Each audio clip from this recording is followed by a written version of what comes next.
자, 여러분 한 주간 잘 지냈나요? 우리가 저번 시간에는 명세유방 테스팅에 이제 가장 기본적이면서 많이 사용되는 그 두 가지 기법에 대해서 살펴봤어요. 그래서 동등분할 기법이라는 것과 그 다음에 경계값 분석, Equivalence Partitioning and Boundary Value Analysis라는 기법을 살펴봤고요.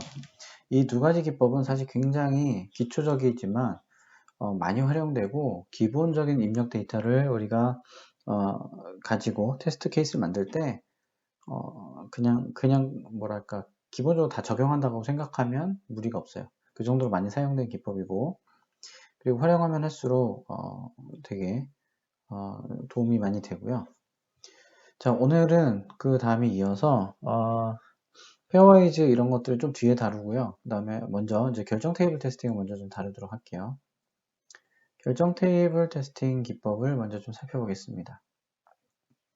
결정 테이블은 디시전 테이블이라는 것을 만들어서 테스트하는 기법인데, 결정 테이블에 대한 내용을 좀 설명을 할게요.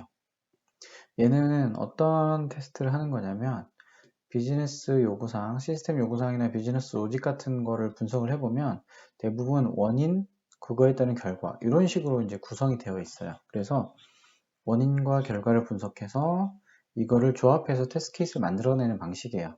그래서 우리가 나와 있는 스펙이나 이런 것들을 보면 거기에 원인, 결과 이 두 가지를 분석해내죠.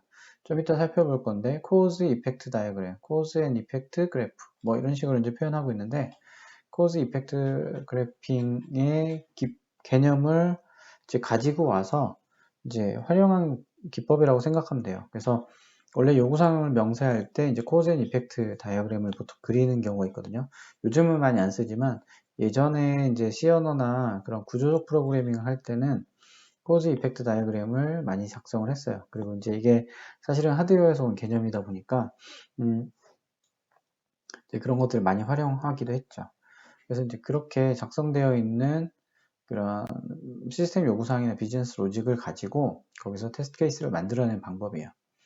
그래서 얘는 논리적으로 의존적인 가능한 모든 조건들을 뽑아낼 수가 있어요. 조합을 뽑아낼 수 있기 때문에 촘촘하게 테스트를 해볼 수 있는 장점이 있어요.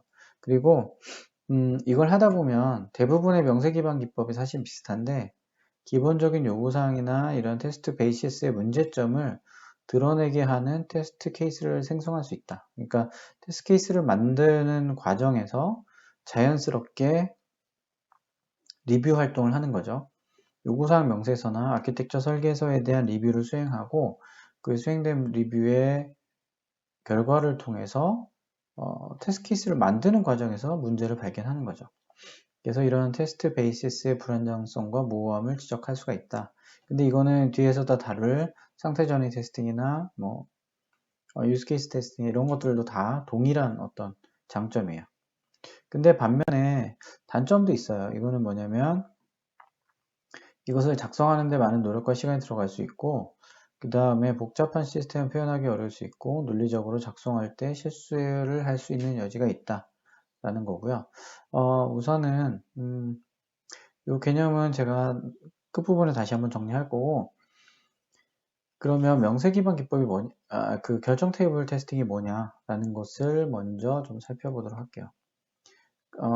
작성하는 방식은 크게 이제 두 가지를 도출을 해내는데, 첫 번째 cause, 원인에 해당하는 input, 그 다음에 effect, 결과에 해당하는 뭐 그 결과 result, 그 다음에 리턴 되는 메시지, 아웃풋 뭐 이런 것들이 이제 이펙트예요. 그래서 이 코즈 원인에 따른 결과, 원인에 의해서 발생하는 영향들, 이펙트들을 쭉 나열하고요. 코즈와 이펙트는 중요한 건데 이제 불린 형태, 그러니까 yes, no, 참, 거짓, 뭐 true, false, 해당, 비해당, 뭐 이런 식으로 둘 중에 하나로 이제 선택이 돼요. 그래서 그리고 요구사항을 잘라내서 거기서 코즈와 이펙트를 이런 식으로 식별을 해내요. 식별을 해내고 나서 거기서 코즈 이펙트 그래프를 작성할 수도 있고 안 할 수도 있어요. 이건 생략할 수도 있는데 보통은 그냥 그 코즈와 이펙트를 식별하게 되면 바로 디시전 테이블을 만들어내기도 하죠. 그리고 나서 거기서 테스트 케이스를 만드는 식으로 진행을 해요. 자, 그러면 여기서 말하는 코즈의 이펙트가 어떻게 이제 식별이 되는지를 좀 볼게요. 그걸 위해서 코즈 앤 이펙트 그래프가 뭐냐라는 것을 좀 먼저 살펴볼게요.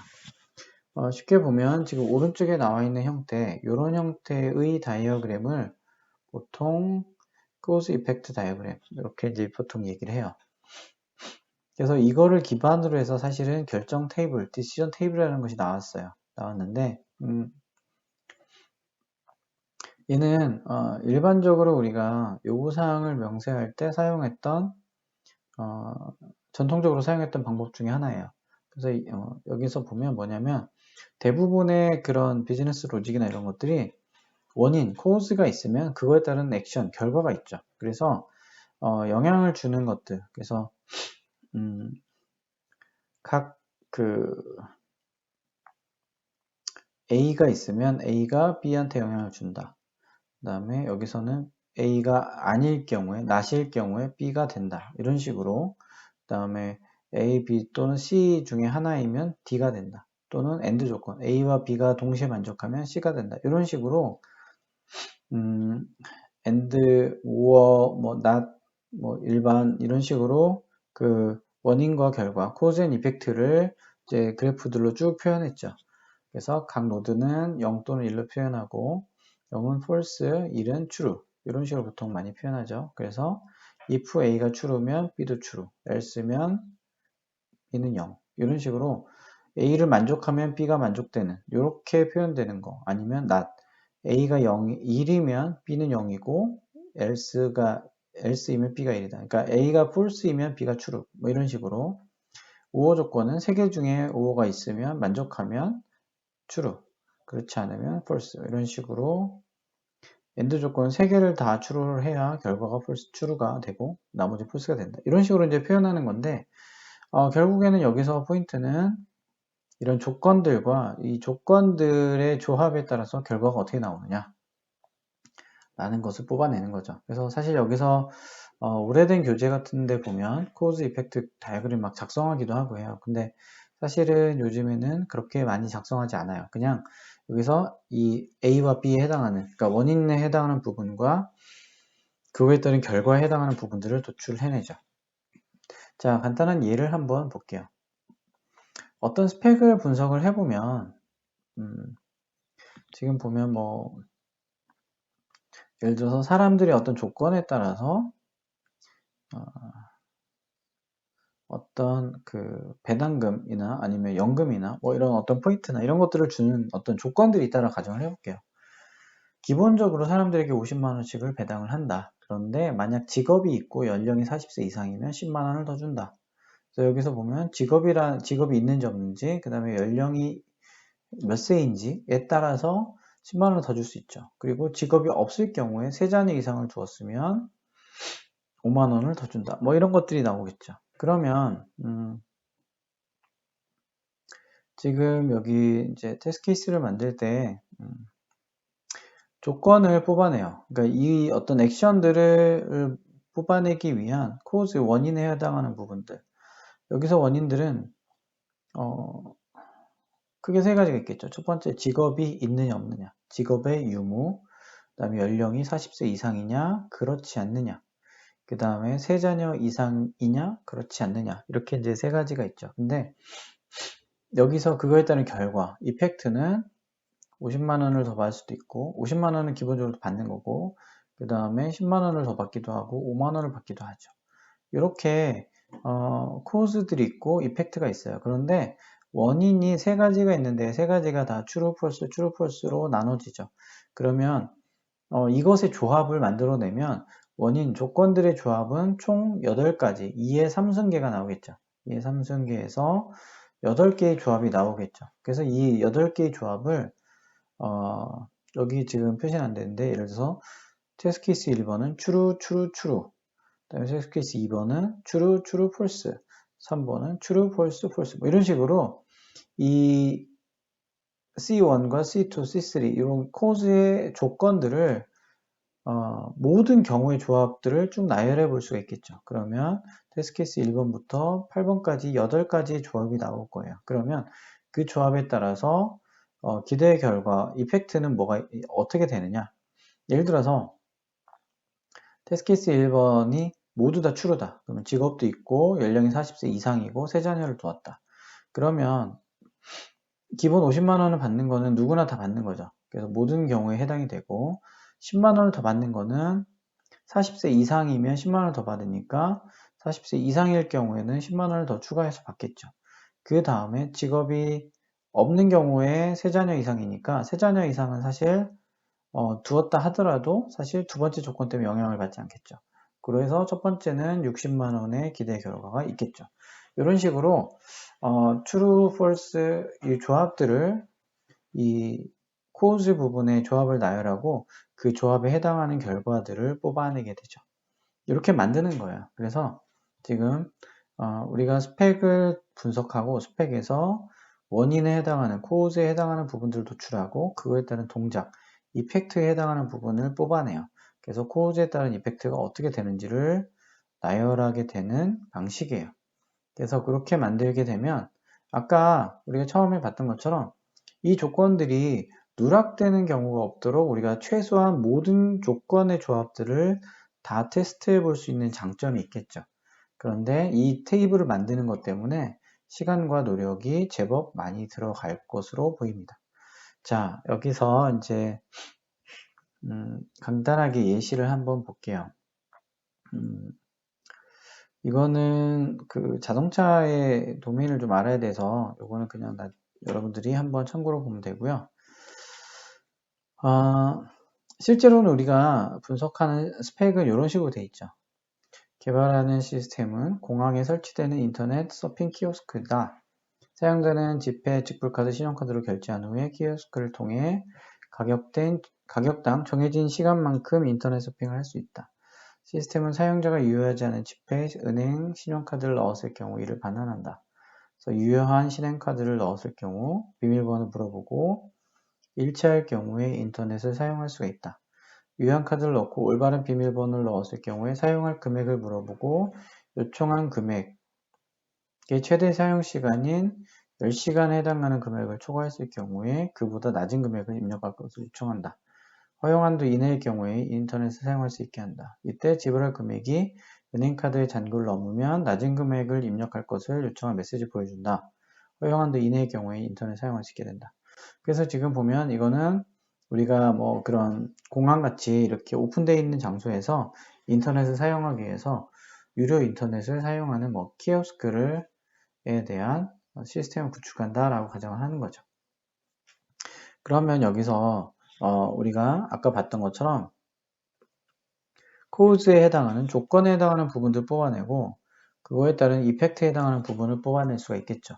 그 코드와 이펙트를 이제 도출해내는 거라고 생각하면 돼요.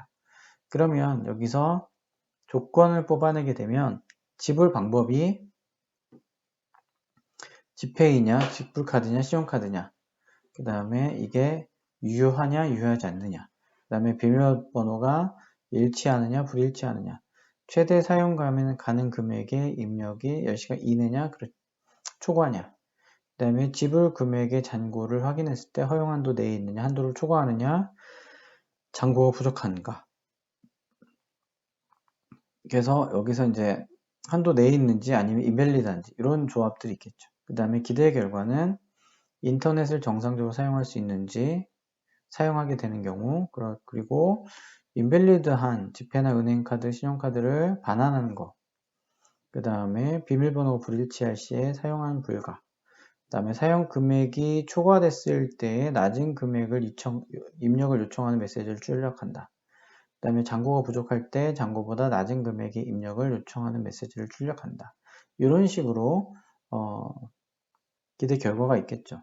자, 이거를 우리가 이제 스펙을 보면서 분석을 하는 건데, 자, 우리가 처음에 봤던 것처럼 이렇게 스펙을 보면 사용자가 이런 것들을 결제하는데 여기서 인터넷 쇼핑을 하기 위해서 이제 지폐, 직불카드, 신용카드를 결제하는데 여기서는 요 지불 방식에 대한 구분을 하는 것은 아니고 지불 방식이 이런 세 가지가 있지만 이게 유효하면 진행, 그렇지 않으면 반환 이렇게 되죠. 그래서 요 문장에서 우리가 유효한 지불 방법을 선택했느냐 아니면 유효하지 않은 지불 방법을 선택했느냐 그래서 유효한가 아닌가를 true, false로 볼 수 있겠죠. 그게 하나의 케이스가 되는 거죠. 그리고 그거에 따른 액션은 정상적으로 결제가 진행될 수도 있고 아니면 유효하지 않은 지폐나 은행카드, 신용카드를 반환할 수 있겠죠. 반환하는 것이 동작이 되겠죠. 그래서 여기서 보면 이런 지불 방법에 따라서 유효하냐 그렇지 않느냐에 따라서 반환하느냐 아니면 정상 사용하느냐 이런 식으로 기대 효과가 이제 나올 수 있다라는 거죠. 이렇게 그 스펙을 분석을 하고 거기서 조건에 해당하는 부분, 코즈 원인에 해당하는 부분과 액션, 결과 뭐 이런 부분에 해당하는 부분들, 이펙트에 대해 해당하는 부분들을 이렇게 뽑아내게 돼요. 그러면 여기서 이제 조건이 4가지가 나왔으니까 16가지의 조합이 나오겠죠.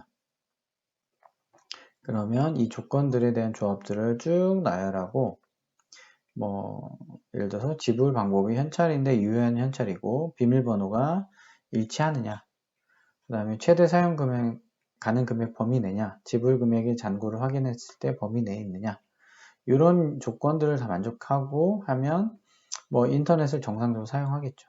그런데 체크카드인데 비밀번호가 불일치하다. 그러면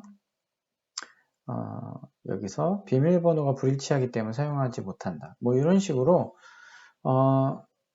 이 조건의 조합들을 쭉 나열하고 나열된 조건의 조합들에 따른 기대 결과들을 해당되는 기대 결과를 스펙을 보고 찾아내는 거죠. 그래서 이걸 가지고 이제 테스트 케이스를 만드는 방식입니다. 그래서 여기서는 지금 구체적으로 테스트 케이스를 만드는 것까지 나와 있지 않는데 이렇게 테이블을 만들게 되면 이 테이블에 만들어진 값들을 조합을 해서 예를 들면 지불 방법이 얼마, 현찰, 비밀번호는 한 번의 일치, 그 다음에 최대 사용 가능 금액은 얼마 이런 식으로 범위가 예를 들어서 만원, 뭐 5만원이다 그러면 3만원 이런 식으로 잔고가 뭐 5만원 있다 그러면 3만원을 입력했는데 5만원이 있으니까 뭐 문제가 없을까 이런 식으로 표현할 수 있는 거죠. 그래서 이렇게 이 조건들의 조합들을 다 고려해서 테스트해보는 방식을 이제 결정 테이블 테스팅이라고 해요. 그리고 실제로 이거는 굉장히 유용한 테스트 기법이고 실제 많이 사용되는 방법 중에 하나예요. 지금 보면 우리가 맨 처음에 요구사항을 도출하고 거기서 원인과 결과를 도출하죠. 그래서 거기서 필요할 경우에 코즈 이펙트 그래프를 작성할 수도 있는데 요즘은 바로 디시전 테이블이라는 것을 만들죠. 그리고 나서 거기서 이제 테스트 케이스를 만드는 방식인데 여기 이제 테스트 케이스에 대해서 코즈들을 뽑아내고 스펙을 읽고 거기서 조건들, 코즈들을 뽑아내고 거기에 따른 예상 결과를 뽑아내고 기대 결과 그 다음에 조건들의 조합들을 쭉 나열하죠. 나열한 다음에 조건들의 조합들을 다 만족하는 조합들을 다양하게 넣어보면서 이거에 따른 기대 결과를 예측하는 거죠. 여기서는 이제 간단한 예제이기 때문에 이렇게 묶어서 그냥 이 결정 테이블을 만들면서 그냥 테스트 케이스를 입력했어요. 근데 좀 더 복잡한 경우에는 실제 입력 값들을 넣어보는 것이 바람직하죠. 그래서 이렇게 만드는 코즈와 이펙트의 테이블을 만드는 것을 결정 테이블, 디시전 테이블이라고 해요. 그래서 이렇게 조건과 그거에 따른 기대 결과의 조합을 만들어내는 방식을 테스트하는 방식을 결정 테이블을 만들고 결정 테이블을 만들어서 하는 테스트를 결정 테이블 테스팅이다 라고 얘기하는 거죠. 그래서 지금 간단하게 설명했지만 이거는 그냥 쭉 읽어보면 여러분들이 알 수 있는 부분이고 교재에도 예제가 많이 나와 있기 때문에 여러분들이 한번 쭉 보면 될 것 같아요. 그래서 다시 한번 이것은 우리가 코즈, 원인에 해당하는 부분들을 분석하게 되면 걔네들이 조합을 만들어냈기 때문에 논리적으로 의존적인 가능한 모든 조건들의 조합을 만들어낼 수 있고 요구사항이나 그런 베이시스의 문제점을 이렇게 분석해 가면서 테스트 케이스를 뽑아낼 수 있겠죠. 아까 이런 스펙을 쭉 보다 보면서 이걸 가지고 테스트 케이스를 만들어내다 보면 여기서 뭔가 논리적으로 오류가 있거나 뭔가 꼬여 있거나 빠져 있거나 뭐 이런 식의 문제들을 찾아낼 수 있는 거죠. 그래서 이렇게 요구사항이나 테스트 베이시스의 문제점을 드러나게 하는 촉구화적인 테스트 케이스를 만들어낼 수 있고요. 그 다음에 단점은 작성을 하는데 시간과 노력이 소요될 수 있죠. 이 결정 테이블을 만드는 것 자체가 좀 어려울 수 있어요, 처음에는. 근데 해보면 어렵진 않아요. 근데 거기서 이제 조건들 뽑아내는 것이 조금 어렵고, 조건들만 잘 찾아내면 사실 그거에 따른 액션을 찾기 어렵지 않은데, 이게 실제 우리가 구현하려는 시스템의 경우에는 좀 더 많이 복잡하겠죠. 그래서 결정 테이블을 만든 다음에 개발팀에게 보통은 검토 요청을 해요. 우리가 너네가 만든 스펙을 가지고 테스트 케이스를 뽑았는데 이게 맞느냐 라는 것을 요청하고 피드백을 받아야 하기 때문에 시간이 좀 들어가요. 노력이 들어가고 개발자들도 검토해야 되는 시간이 추가로 들어가게 되겠죠. 그 다음에 복잡한 시스템을 표현하기가 어려울 수 있죠. 여기서는 그 조건들을 어떤 식으로 뽑았냐면 항상 가능한 한 불린 형태로 뽑았어요. 그래서 이렇게 true, false에 해당하는 방식에 잘 맞는 경우는 되게 좋아요. 되게 좋은데 true, false에 맞지 않는 결정 테이블이다. 그런 어떤 명세다. 그러면 쉽지 않아요. 예를 들어서 우리가 저번에 명세 기반 그 동등분할 같은 거 할 때 했던 것처럼 그 배터리 전원이 뭐 얼마에서 얼마, 얼마에서 얼마 이런 조건들이 있다라고 하면 구간으로 여러 가지 조건이 있으면 물론 결정 테이블로 만들 수는 있는데 별로 효과적이지 않아요. 바람직하지도 않고 그리고 뽑아내기가 쉽지 않아요. 그래서 얘는 이런 제약들이 좀 있어요. 그래서 복잡한 시스템을 표현하기 좀 어려울 수 있고 이렇게 액션 조건들이 뭔가 불린 형태를 표현할 수 있는 조합. 그리고 아까 16가지 나왔지만 만약에 조건이 5가지다 그러면 32가지가 나오겠죠. 그럼 32가지 조합을 우리가 고려할 때 논리적으로 실수할 수 있는 여지도 많고 그리고 실제로 케이스를 만들어내기가 조금 쉽지 않아요. 그래서 너무 복잡한 시스템, 너무 조건이 많거나 복잡한 경우에는 이거를 적용하기가 조금 어려울 수 있어요. 그래서 얘는 약간 시스템 요구사항이나 비즈니스 로직 같은 약간 상위 개념에서의 명세를 하거나 아니면 작은 스코프에서의 명세를 할 때 적절해요. 그래서 이제 그런 상황들을 잘 알고 적용하면 좋을 것 같아요. 그래서 이렇게 해서 우리가 결정 테이블 테스팅에 대한 설명을 했습니다.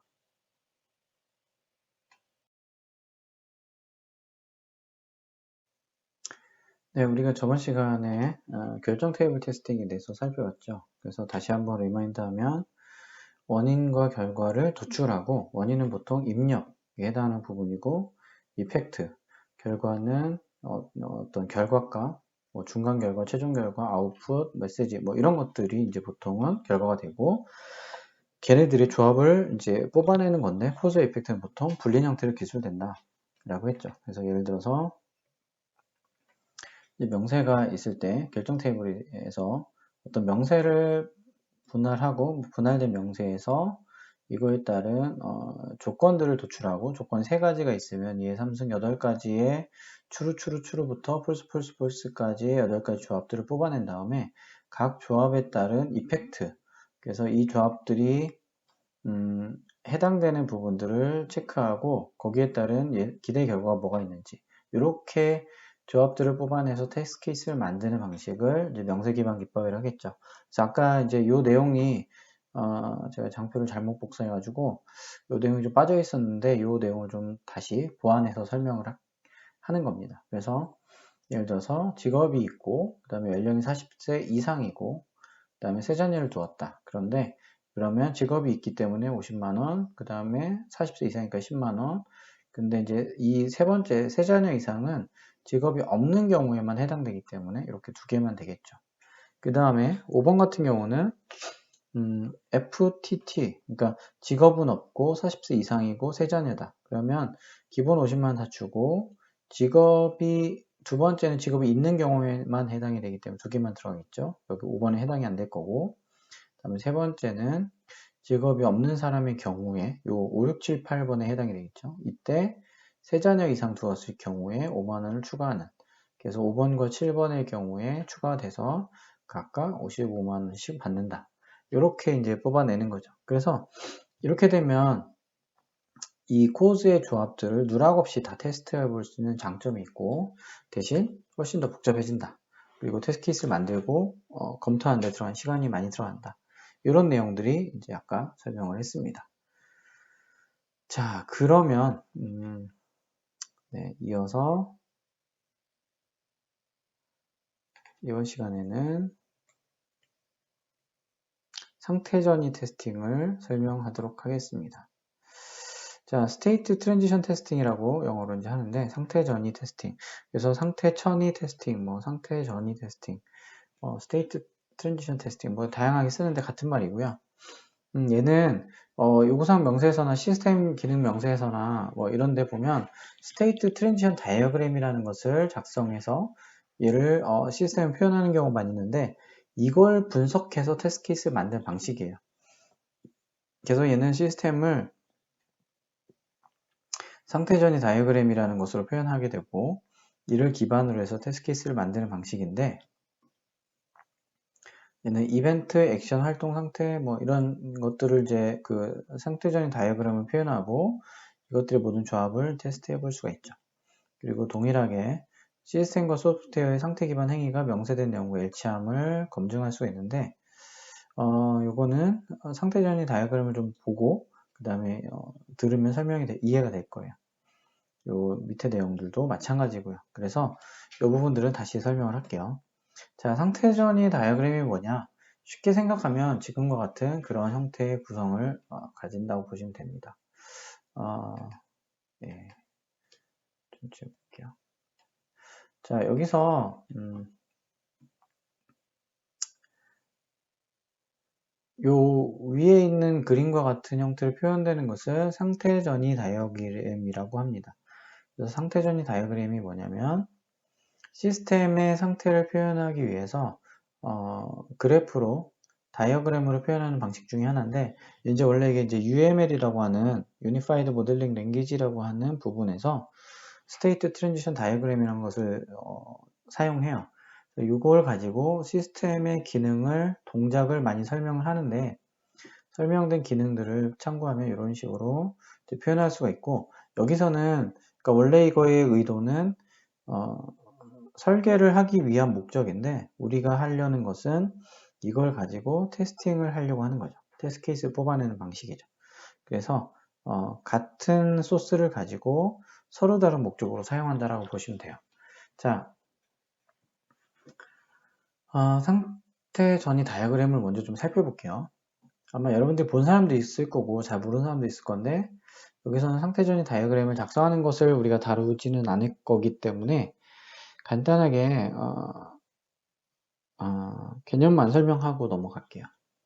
자, 상태 전이 테스팅에서 사용하는 상태 전이 다이어그램은 크게 이제 5가지 요소로 구성되는데, 시스템의 상태를 표현하는 다이어그램이에요, 얘는. 그래서 이렇게 하나의 시스템이 상태를 사각형으로 표현해요. 그래서 오프 상태, 온 상태, 그 다음에 레코딩 상태. 이렇게 이제 표현하는 것이 사각형으로 표현된 각각이 상태이고요. 스테이트이고, 각 스테이트 간에 옮겨가는 화살표, 옮겨갈 수 있는 화살표가 있는데, 이건 하나의 상태에서 다음 상태로 갈 수 있는 거죠. 예를 들어서 오프 상태다. 이 시스템이 온 거 오프 상태인데 온 상태로 갈 수 있다라는 거죠.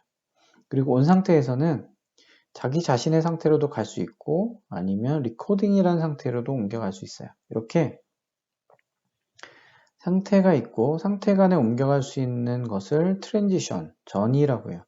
그래서 여기 스테이트는 하나의 또는 그 이상의 이벤트를 기다리는 시스템 모드나 상태를 말하는 거고, 이 옮겨가는 이 화살표는 트랜지션인데, 이벤트에 의해서 한 가지 상태에서 다른 상태로 변경하는 그런 동작을, 화살표를 트랜지션이라고 해요. 근데 이 그림에 보면 오프에서 온을 거쳐서 리코딩으로 갈 수는 있지만 오프에서 리코딩으로 바로 갈 수는 없어요. 아니면 반대로 리코딩에서 오프로 가는 경우는 없어요. 얘는 이 화살표가 표시된 방식으로만 움직일 수가 있어요. 이렇게 가는 것을 이제 트랜지션. 그런데 이 트랜지션이 그냥 가는 게 아니라 어떤 이벤트가 발생해야 가는 거겠죠. 그래서 이 트랜지션을 유발시키는 행위나 요인, 동작 등을 이벤트라고 해요. 그래서 이벤트는 요 트랜지션 그 화살표 위쪽에 보통 표현을 해요. 그래서 이렇게 EV 파워 온이라는 이벤트가 발생하면 오프 모드에서 온 모드로 옮겨갈 수가 있다 라고 하는 거예요. 그래서 이제 이렇게 되고, 그 다음에 경우에 따라서는 이 이벤트가 발생하기 위한 조건이 필요할 때도 있어요. 그래서 이렇게 조건은 대괄호로 안에 어떤 조건들을 표현해요. 그래서 이벤트 EV 스타트 리코딩. 그래서 온 상태에서 리코딩이라는 상태로 갈 때 스타트 리코딩 뭐 쉽게 생각하면 UI상에서 리코딩 버튼을 눌렀다든지 뭐 그런 동작을 수행하게 되면 리코딩으로 가는데 뭐 my tape is in 뭔가 미디어를 저장할 리소스가 있을 경우에만 리코딩이 시작된다. 이렇게 되겠죠. 그래서 이런 조건, 이벤트가 발생하고 싶을 때 이 이벤트가 동작하기 위한 조건이 있겠죠. 그래서 이거를 가드라고 보통 얘기해요. 그 다음에 이벤트에 발생한 결과로 뭔가 동작하는 스테이트도 바뀌지만 뭔가 동작할 수 있겠죠. 그래서 이렇게 상태 전이에 따라서 유발되는 동작을 액션이라고 해요. 그래서 스테이트, 트랜지션, 이벤트, 가드, 액션 이런 것들이 있고요. 그리고 경우에 따라서는 지금 보면 온 상태에서 계속 리셋을 하게 되면 자기 자신으로 돌아가죠. 그래서 셀프 트랜지션, 트랜지션 투 셀프 뭐 이렇게 표현하는데 재기 상태, 재기 이벤트, 뭐 재기 트랜지션 이렇게 이제 표현하죠. 이렇게 이제 이런 요소들로 시스템의 동작들, 스테이트들을 표현하고 싶은 거예요. 이렇게 하는 것이 이제 상태전이 테스팅에서 사용하는 상태전이 다이어그램에 대한 설명이에요. 그러면 이제 이걸 가지고 테스트 케이스를 뽑아내는 것을 살펴보도록 하겠어요. 요거는 뒤에 가서 설명을 할게요. 자, 우리가 이제 상태전이 테스팅의 예시를 좀 살펴보도록 할게요. 한번 요 그림을 한번 보세요. 이게 어떤 시스템에 대한 설명일까요?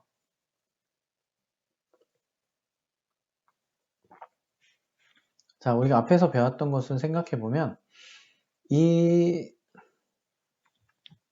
상태전이 다이어그램에서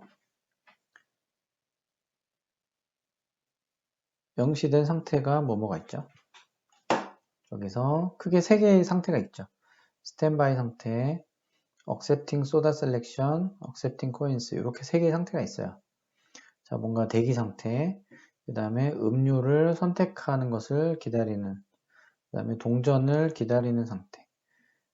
뭔가 느낌이 오죠? 네, 좀 더 볼게요. 그러면 여기서 화살표가 트랜지션이죠. 그러면 스탠바이 상태에서 갈 수 있는 트랜지션은 크게 두 가지가 있겠죠.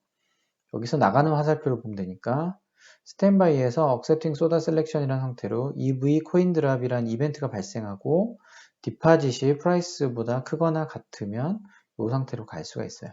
그런데 스탠바이 상태에서 accepting coins로 갈 수가 있는데 뭐냐면 동일한 이벤트예요. EV 코인 드랍이라는 이벤트가 발생하게 되면 어떤 경우에는 이쪽으로 가고 어떤 경우 이쪽으로 가죠. 가드 조건에 따라 달라지죠.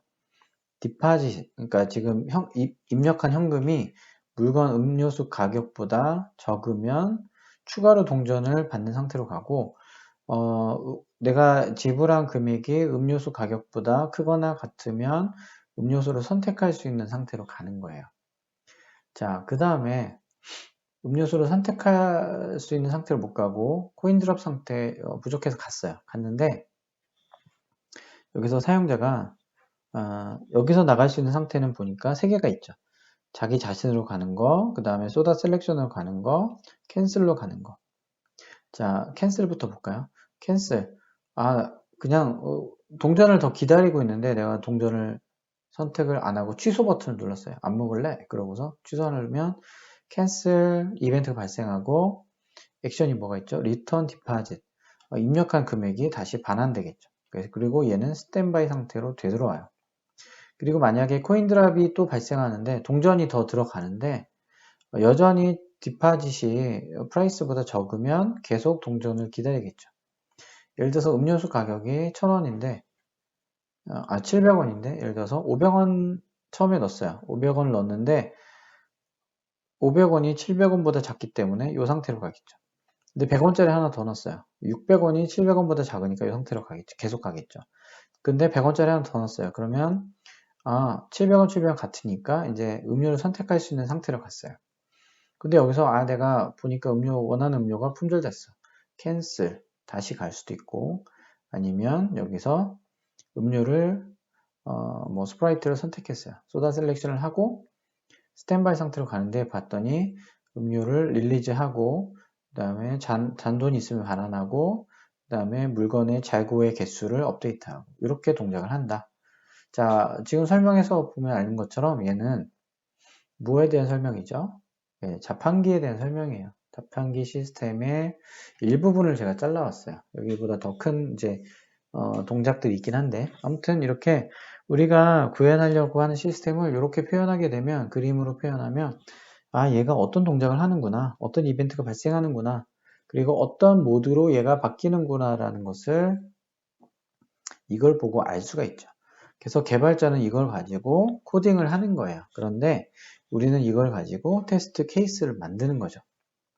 자, 이렇게 상태전이 다이어그램이 있는데 어떻게 테스트 케이스를 만드느냐. 먼저 상태전이 테이블이라는 것을 만들어요. 좀 복잡하죠.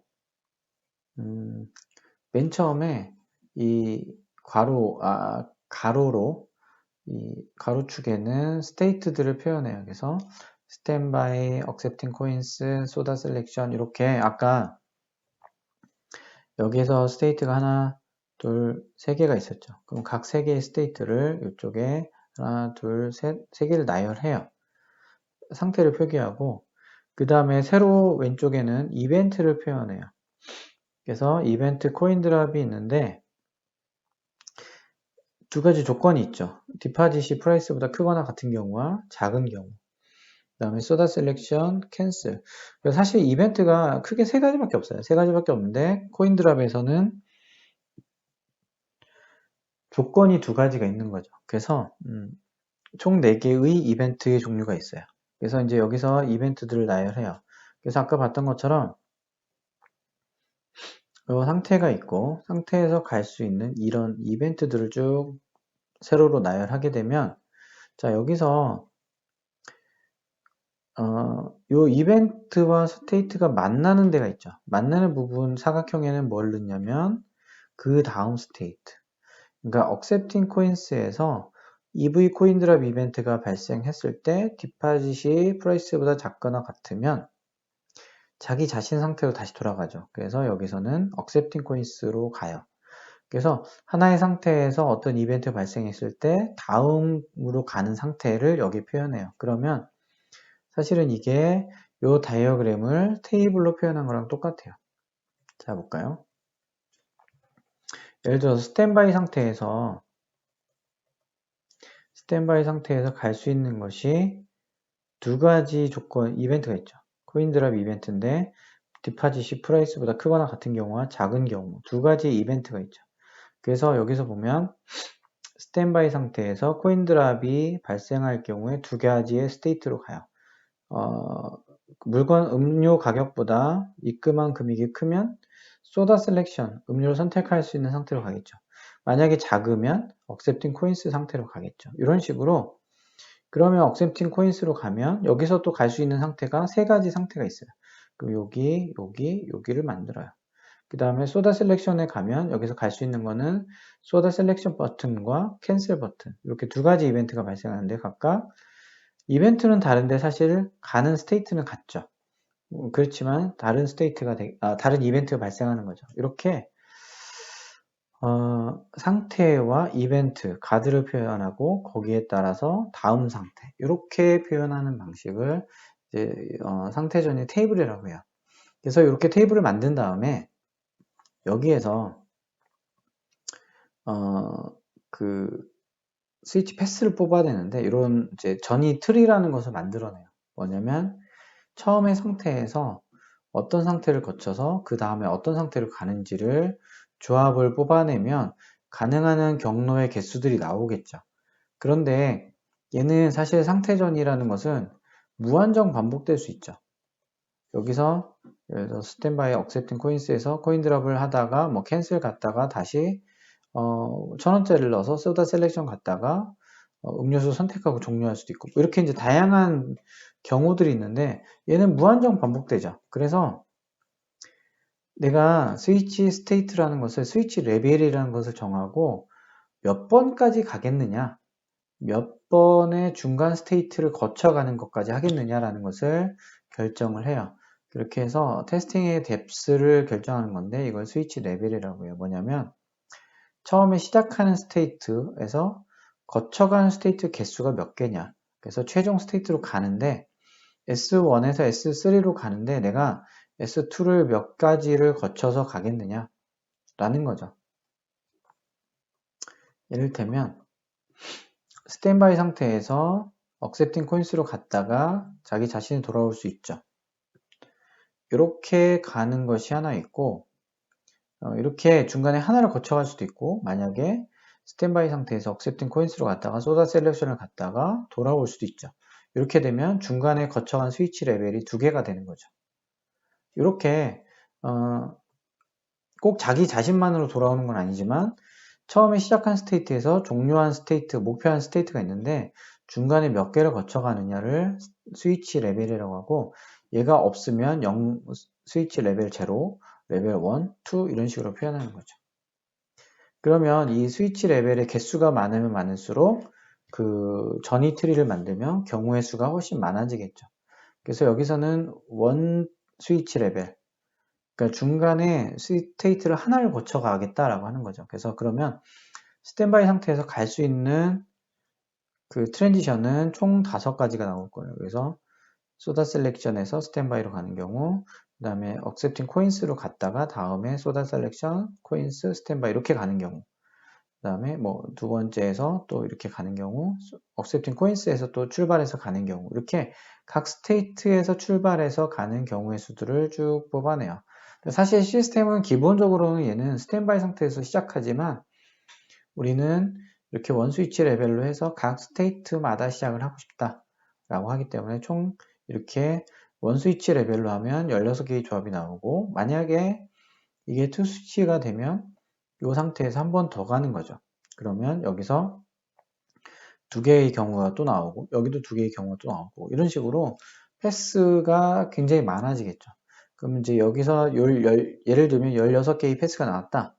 그러면 이걸 가지고 테스트 케이스를 만드는 거예요. 그래서 밸리드한 케이스 V001부터 V16번까지 밸리드한 테스트 케이스를 쭉 뽑아내고 예를 들어서 첫 번째 트리를 볼까요? 맨 첫 번째 패스가 뭐냐면 스탠바이 상태에서 accepting soda selection 음료를 선택하고 다시 스탠바이로 가는 경우예요. 그래서 여기서는 뭐냐면 처음에 스타트 스테이트는 스탠바이, 그 다음에 파이널 스테이트는 다시 자기 자신에서 돌아오죠. 그런데 음료수 소다 프라이스는 700원으로 가정하고 중간에 한 번의 스테이트를 거쳐가죠. 근데 뭐 어디를 거치느냐? 소다 셀렉션을 거치죠. 자, 스탠바이에서 코인 드랍을 발생시켰는데 디파짓이 1000원이기 때문에 700원보다 크죠. 그렇기 때문에 다음 스테이트로 가요.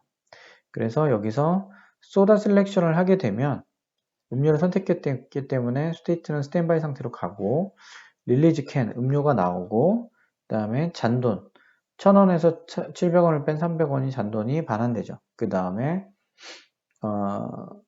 음료가 10개가 있는데 그 중에 1개가 있다 가정하면 9개로 줄어들겠죠. 이렇게 케이스를 뽑아내서 이렇게 동작하는지를 테스트 해보겠다라는 거죠. 자, 16번 케이스를 볼까요? accepting coins에서 스탠바이로 갔다가 accepting coins 자기 자신이 돌아오는 거예요. 얘는 EV 캔슬 버튼을 발생시키면 잔돈을 반환하고 스탠바이로 갔다가 여기서 다시 코인드랍 동전을 넣게 되면 코인드랍 accepting coins 상태로 가는 거죠. 이렇게 하나의 스타트 스테이트가 있고 넥스트 파이널 스테이트가 있고 그걸 발생시키기 위한 이벤트와 거기에 따른 액션 그리고 이벤트 액션이 있는데 각각의 조건에 따라서 어떻게 동작하는지를 기술하고 요 각각의 가로 항목들을 테스트 케이스로 만들어낼 수가 있어요. 그래서 이렇게 실제 값들을 입력해서 테스트 케이스를 뽑는 방식을 이제 상태 전이 테스팅이다 라고 얘기해요. 자, 그런데 이 상태 전이 테스팅이 갖고 있는 특징 중에 하나는 이런 인밸리드한 케이스를 뽑아낼 수가 있어요. 뭐냐면, 자, 우리가 요 상태 전이 테이블을 봤을 때 요 상태와 이벤트에 따라서 발생한 다음 상태가 있다라고 했죠. 그러면 여기 회색으로 표현된 부분들은 어떤 의미일까요? 자, 한번 생각해 볼까요? 여기 회색으로 아무것도 쓰여 있지 않는 부분들.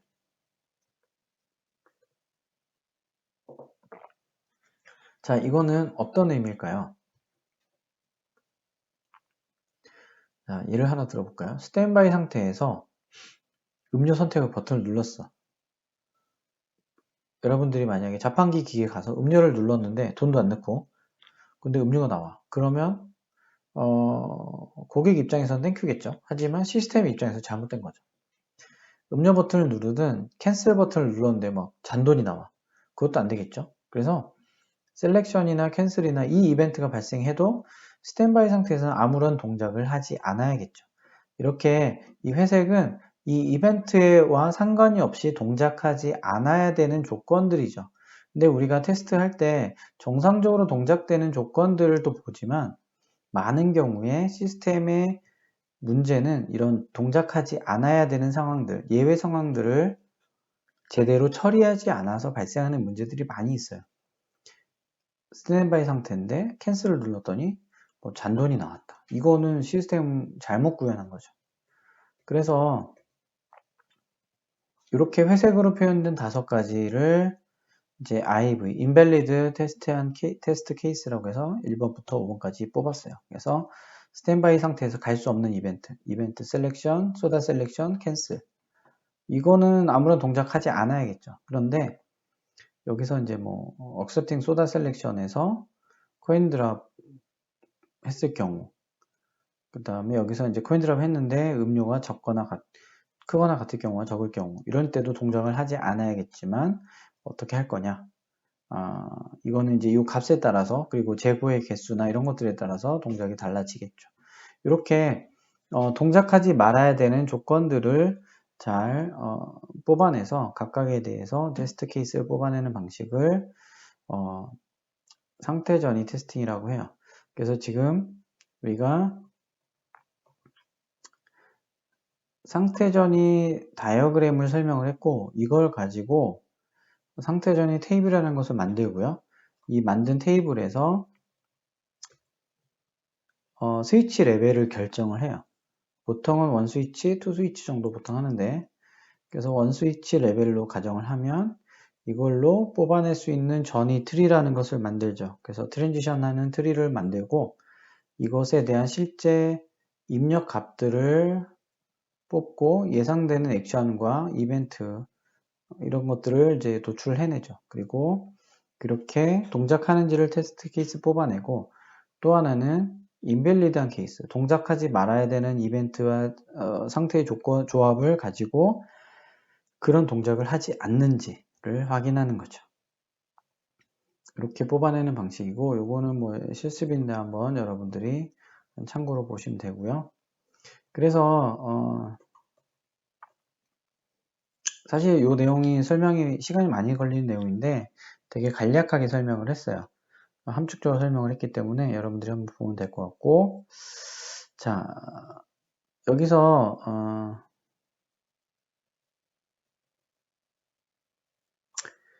이렇게 상태 전이 다이어그램을 기반으로 해서 테스트 케이스를 뽑는 방식을 상태 전이 테스팅이라고 하는데 이렇게 이벤트, 액션, 활동, 상태 전이의 관계들을 그런 패스를 뽑아내서 이제 테스트를 하죠.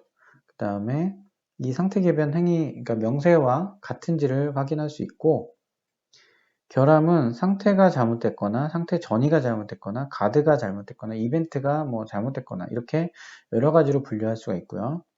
구현이 잘못됐을 경우와 명세가 잘못됐을 경우 그러니까 이거는 상태전이 다이어그램은 잘 만들어졌는데 구현이 잘못돼서 그런 경우 있고 아니면 명세서가 문제가 있을 경우도 있겠죠. 그래서 이제 모델상 명세상의 구현은 결함은 주로 명세 리뷰나 인스펙션을 통해서 결함을 찾아내고요. 다음에 구현상의 결함은 이런 스테이트 다이어그램은 트랜지션 다이어그램은 잘 만들었는데 그거를 구현하는 방식에서 잘못됐기 때문에 뭐 이런 트랩도어라든지 뭐 이런 문제들을 뽑아낼 수가 있죠. 그래서 이렇게 모델 자체에 대한 결함을 뽑아내기도 하고 모델은 잘 만들어졌는데 구현이 잘못됐을 경우에 구현에서의 문제를 뽑아낼 수도 있습니다. 이렇게 이제 뽑아내는 방식을 상태 전이 테스팅이다 라고 합니다. 그래서 우리가 지금 크게 결정 테이블 방식과 그 다음에 상태 전이 테스팅 두 가지 방식을 살펴봤습니다.